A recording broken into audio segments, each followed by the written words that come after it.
হে ভক্তগণ, ভগবান শ্রীকৃষ্ণ তার ভক্তের কাছে কিচ্ছু চান না। যা আছে বিশ্ব ব্রহ্মাণ্ডে প্রাণ গোবিন্দ তা দিলেন এই মানব দেহের ভাণ্ডে। তাই ভক্তের কাছে প্রাণ গোবিন্দ বললেন, ভক্তগণ, সারাদিন কঠিন পরিশ্রম করে সন্ধ্যা বেলায় যদি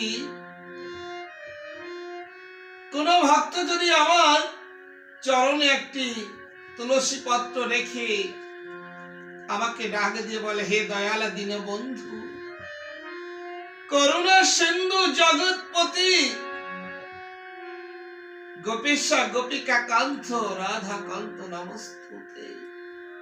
হে গোবিন্দ, আমি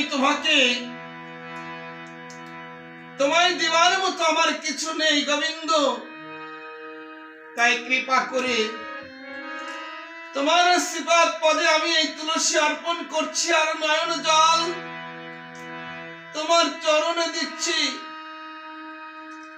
গোবিন্দ, যেদিন আমার জীবন বেলা অস্তে চলে যাবে, এই মায়ার সংসার যেদিন আমি ত্যাগ করে ভব নদীর কিনারে দাঁড়াবো গোবিন্দ, সেদিন কৃপা করে তোমার ময়ূর পঙ্খী নৌকায় বেয়ে পার হতে আমাকে ওপারে পার করে দেবে তো গোবিন্দ।